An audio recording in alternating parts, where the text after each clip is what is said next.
When the Good Shepherd got to the edge of the patch, he dropped the reins and walked over to a shaded tree to get a drink from an upright cup that Laine knew wasn't water. He raised his arm to wipe the sweat off his bicep and then sat down against a twisted trunk in the tree's shade. The collie that was there before was still there pecking at her, a determined bugger. But he wasn't merely nipping anymore. He bit into one of her hind legs. The closer one is to elevating, the more resistance one experiences, Laine thought, and continued forward in spite of her pain. What a woman wouldn't do to get the attention of a man, even if that man was her dad. Or maybe it was being seen in a man's world. She didn't know. While the Good Shepherd had taken the oxen to rest and was drinking from the cup, he seemed to see her all of a sudden, the bewitched sheep, and he stood up and was waving his arms, and the boys rushed near.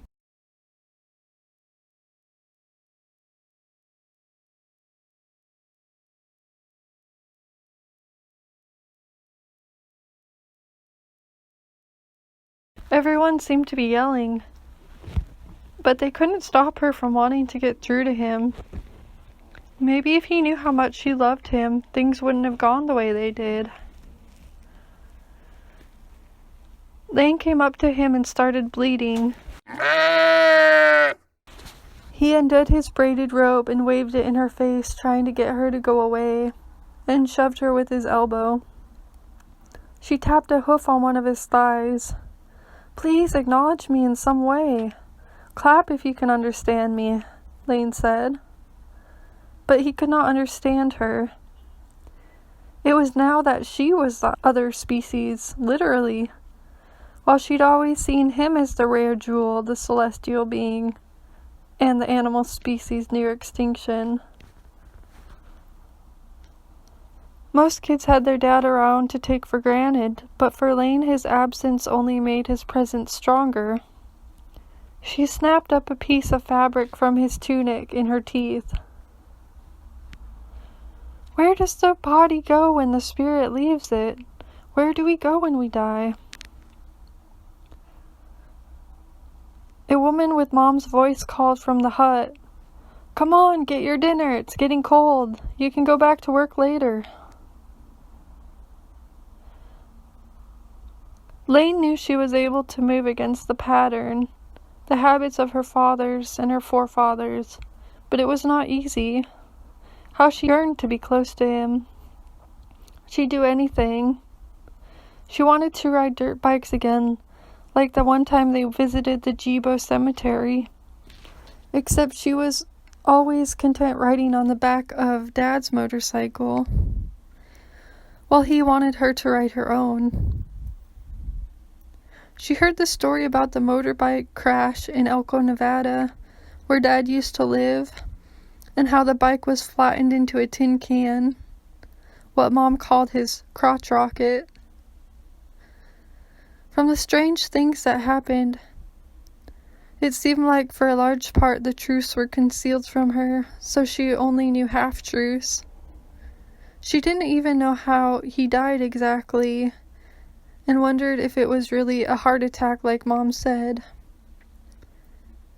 Maybe that was why she had to stay away. He didn't want her to crash and burn too.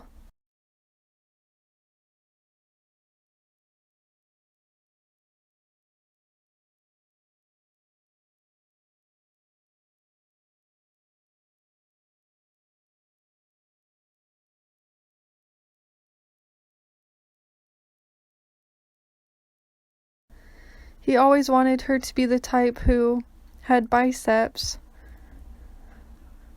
who rode a motorcycle and whipped her hair out at the end. She didn't see why she needed her own. She was a fearsome sheep, bloodied in battle, charging ahead regardless of what came at her. No one could stop her from her mission, or tell her she was wrong about something or someone, when she'd made up her mind. "Where did the sheep come from?" Romulus asked. I don't know, but I don't think it belongs to our herd, Remus said.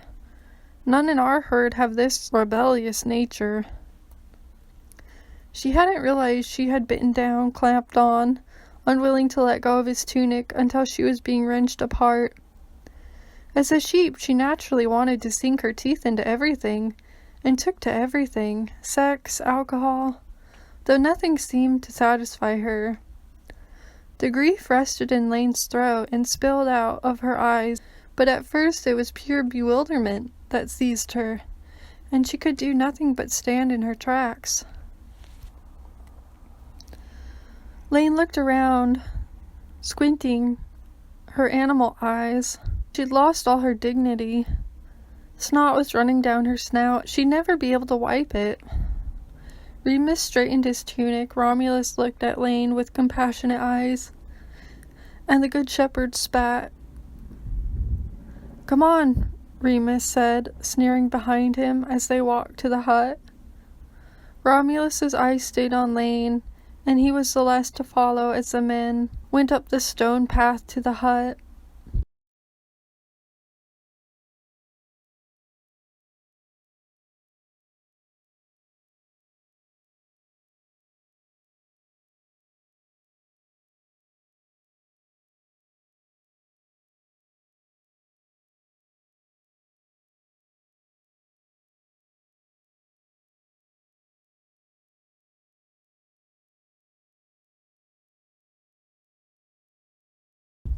At the door, the woman stood in a tunic with diagonal red stripes falling to her shins, and a girdle chain around her waist.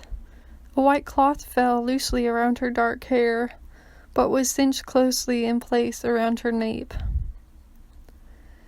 After the others had gone inside, Laine eventually walked up the incline behind the hut, over the edge. She was amazed to see the oval lake that sat within the crater of the earth, marked by wild flowers along the edge.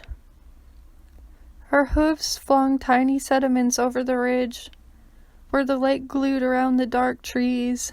Maggots of light ate away at the lake's corners. She had never seen so much vibrancy and so much decay in one place.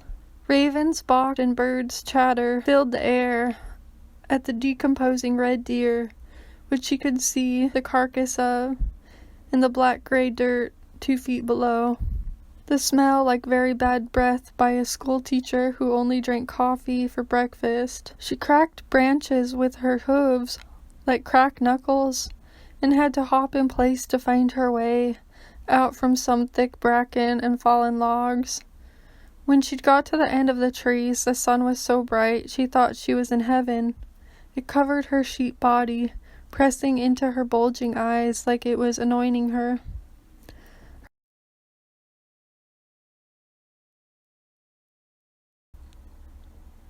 She smelled soil, but it was deeper and richer than she'd ever smelled before. The worms in it, sheep feces, and the intoxicating nitrogen. Around the lake's ridge were many huts like theirs, even on the opposite side. She smelled sawdust, and birds frazzled the air with their black wings. She had done so much research on this in her writing, Modern Legend, her blog, that she could picture it with her eyes closed. Much life filtered over the rising rich soil, and the lake below had long ago sprung from a steady flow of magma underneath the earth. The ancient volcano of Mount Alba had given the land in this hilly paradise its green lushness, but no one saw how hard it toiled under the earth to create such abundance. The gentle embarkment of trees seemed to be standing around it in awe, like metal bleachers surrounding a football field, only it was a sand-grainy ridge. The city in the distance was marked by that of what looked like a mansion on top of a hill. She was alive in the Alban Hills, the legendary birthplace of Romulus and Remus.